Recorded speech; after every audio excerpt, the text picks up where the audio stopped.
하나님께서는 이스라엘에 많은 선지자들을 보내셔서 이스라엘이 어떤 죄를 저질렀고 하나님 앞에 어떻게 죄악되게 행했는지를 계속해서 말씀하셨습니다. 하지만 이스라엘은 점점 시간이 지날수록 타락해갔고 종교적인 죄와 더불어서 사회 도덕적인 그런 죄악까지도 점점점 심하게 되었습니다. 그래서 도저히 회복할 수 없는 지경에 이르게 되었습니다. 한마디로 자정 능력을 상실한 것이죠. 여러분, 우리가 자정 능력이란 어느 정도의 오염을 스스로 이렇게 정화시키는 능력을 말합니다. 아주 커다란 대야에 먹물 한 방울을 이렇게 떨어뜨린다고 해도 오염되지는 않습니다. 물이 많기 때문에 금방 다시 깨끗해집니다. 하지만 아주 작은 컵에 먹물을 한 스푼 정도 붓게 되면 그 물이 새카맣게 변하게 되고 스스로 깨끗하게 될 수 없는 그런 상황이 되어버립니다. 이스라엘의 상황이 마치 이러한 상황이었습니다. 스스로 깨끗해질 수 없는 상황, 도저히 회복할 수 없는 그런 상황 가운데 하나님께서는 또 다른 방법을 준비하십니다. 이전에 수없이 많이 보냈던 그런 종들과는 다른 하나님의 종을 준비하십니다. 1절에 이 종의 특징이 나오는데요. 하나님의 종, 그리고 하나님의 마음에 기뻐하는 자라고 말씀하고 있습니다. 하나님께서 직접 택하신 자를 보내시겠다고 말씀하십니다. 이 종은 완전한 순종으로 하나님을 기쁘시게 합니다.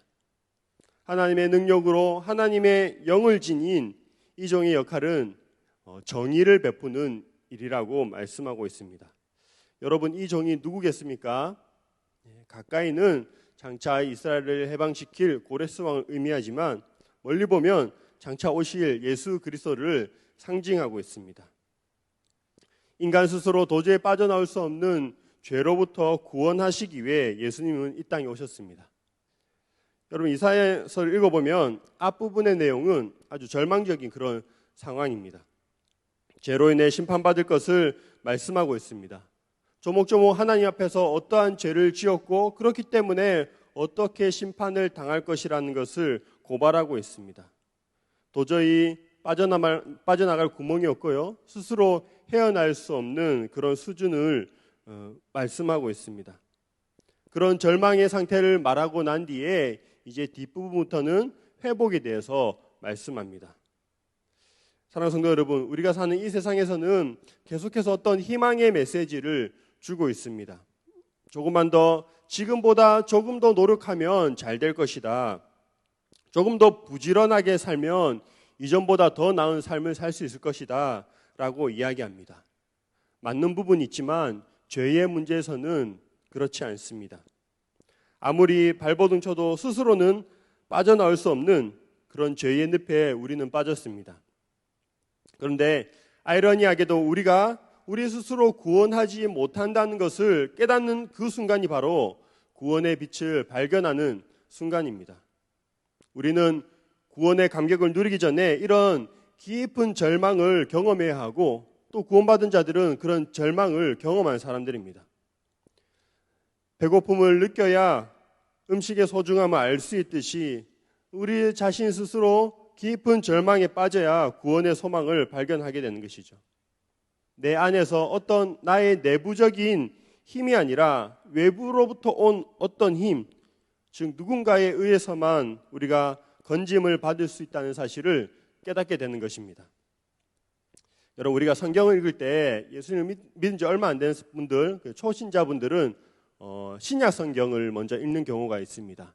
예를 들면 복음서라든지 아니면 로마서 같은 부분을 구약은 좀 어렵기 때문에 신약부터 읽으라고 권면하는 경우가 있습니다.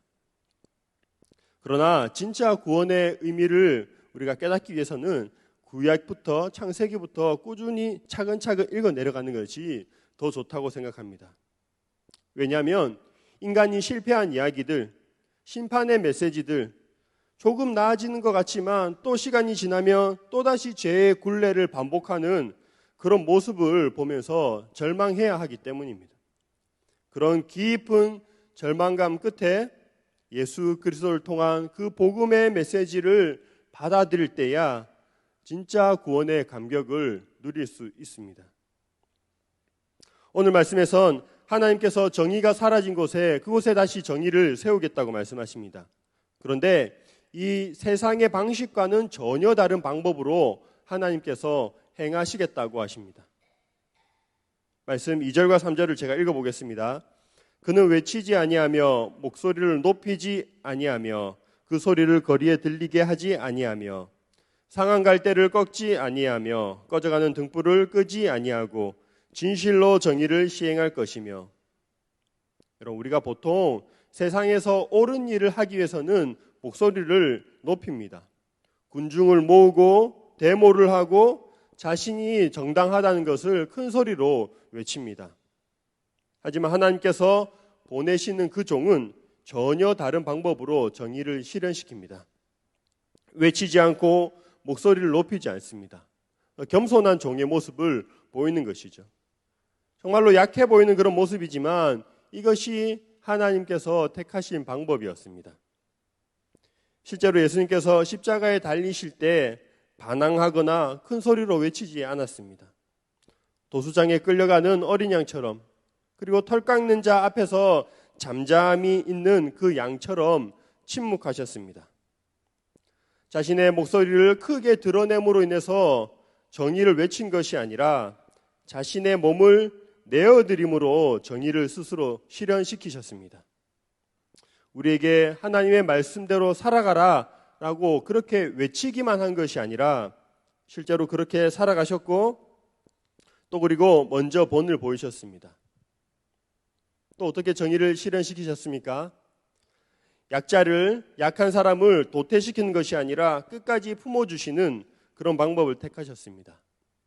여러분, 이 세상의 원리는 양육 강식입니다. 강한 자가 살아남고 약한 자는 도태되는 것이 세상의 원리입니다. 대를 위해서, 많은 것을 위해서는 소를 희생하는 것이 훨씬 더 합리적으로 보입니다.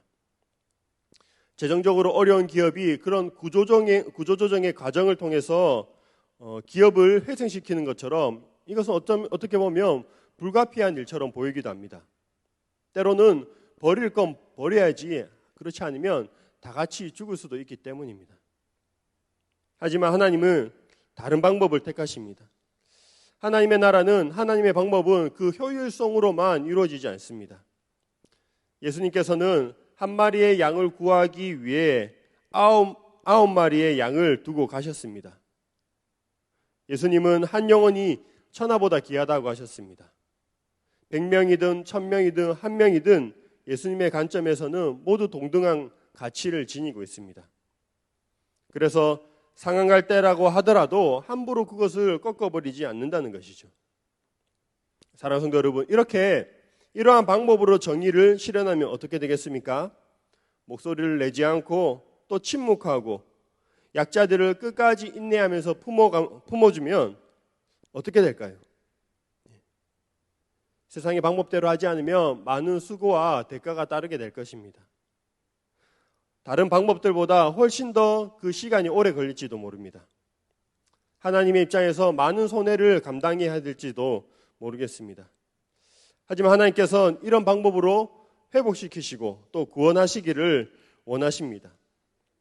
하나님의 방법대로 행할 때 우리는 어떤 때는 좀 답답함을 느낄 때도 있습니다. 지름길을 두고 지름길이 보이는데도 우리가 빙빙 돌아가는 듯한 그런 생각이 들 때도 있습니다.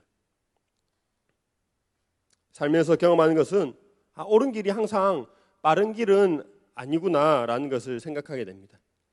그럼에도 불구하고 우리는 하나님께서 정하신 그 길대로, 그 방법대로 나아가야 합니다. 그래서 이럴 때 필요한 것이 무엇입니까?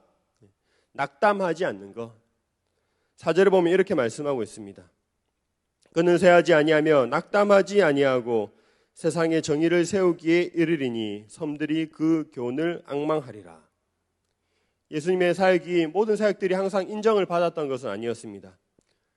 세상과는 전혀 다른 방법이었기 때문에 많은 반대가 있었습니다. 충분히 낙담할 수 있는 상황들이 그 앞에 펼쳐졌습니다. 하지만 예수님은 낙담하지 않으셨습니다. 사람의 반응에 따라 움직이는 것이 아니라 하나님의 말씀에 따라 온전히 순종하셨기 때문입니다. 이처럼 하나님께서 택하신 그 종을 통해서 그리고 하나님의 방법을 통해 정의를 실현시켜 나가십니다. 그렇게 구원을 이루셨습니다. 이방의 빛으로 빛이 되게 하시고 갇힌 자들을 자유롭게 하셨습니다. 오늘 7절의 말씀에 보면 눈먼 자들의 눈을 밝히며 라고 이렇게 표현하고 있는데, 이런 표현은 이사야서에서 계속해서 등장하고 있는 표현입니다. 보기는 보아도 알지 못하는 그런 이스라엘의 상황을 말씀하고 있습니다. 여러분, 우리가 보아도 보지 못하는 이유가 두 가지가 있는데요.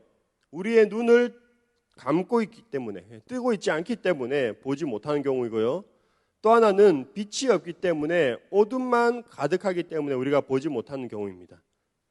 눈을 뜨고 있더라도 어둠이 있다면 눈뜬 봉사가 되고 맙니다. 그런 어둠 가운데 우리 주님께서 이 땅 가운데 빛으로 오셨다는 것이죠. 영적인 맹인이었던 우리의 눈을 밝혀주십니다. 우상을 섬기며 그런 우상의 모습대로 살아가고 있는 우리의 모습을 바꾸기 위해서, 변화시키기 위해서 이 땅 가운데 오셨습니다. 하나님의 뜻을 알게 하시고 또 그 뜻을 따라 살도록 하기 위해 그 빛으로 빛 가운데로 우리를 인도하신 것이죠. 이러한 모든 일을 오늘 말씀에서는 한 단어로 표현하고 있는데요. 새 일이라고 이렇게 말씀하고 있습니다. 이전의 삶보다 조금 더 나아진, 조금 더 개선된 그런 인생이 아니라 완전히 새로운 일을 행하실 것이라고 약속하고 계십니다. 사랑하는 성도 여러분, 주님께서 우리에게도 이러한 새 일을 행하시기를 간절히 소망합니다. 주님을 믿고 예수님을 영접하고 예수님을 모신 사람들의 마음 가운데에 이와 같은 새 일이 일어날 줄로 믿습니다. 하나님의 방법대로, 그 방법대로 우리 안에 그 하나님의 정의가 실현되고 우리의 영적인 귀가 열리고 우리의 눈이 떠져서 하나님을 알게 될 줄로 믿습니다. 하나님께서 이렇게 우리에게 새 일을 행하시는 이유에 대해서 말씀하고 계신데요. 12절의 말씀을 제가 읽어보겠습니다. 여호와께 영광을 돌리며 섬들 중에서 그의 찬송을 전할지어다. 하나님께 영광을 돌리며 하나님을 찬송하는데 저 땅 끝에서부터 그리고 그 여러 섬들 가운데 또한 높은 산 꼭대기에서도 하나님을 찬송하리라 라고 그렇게 말씀하십니다. 이처럼 하나님께서 새 일을 행하시는 이유, 우리 가운데 새 일을 행하시는 이유는 하나님이 영광을 받으시기 위함입니다. 하나님 자신의 이름을 위해서 이러한 일을 행하시겠다고 말씀하십니다. 새 일에 맞는 그런 새 노래로 하나님을 찬양하며 영광을 돌리라고 하십니다. 여러분, 우리가 살아가는 이유는 하나님께 영광을 돌리기 위함입니다. 하나님을 찬양하기 위함입니다. 우리가 하나님께 영광을 돌릴 때 하나님은 또한 우리를 영화롭게 하실 것을 말씀하십니다. 여러분, 우리가 주님께서 우리 안에 이런 놀라운 그런 새 일을 행하시기를 소망합니다. 하나님의 뜻을 깨닫기를 소망합니다. 이로 인해서 우리의 눈이 떠져서 하나님의 영광을 바라보고 그 하나님을 높이 찬양하는 그런 우리 모두가 되길 주님의 이름으로 축원합니다.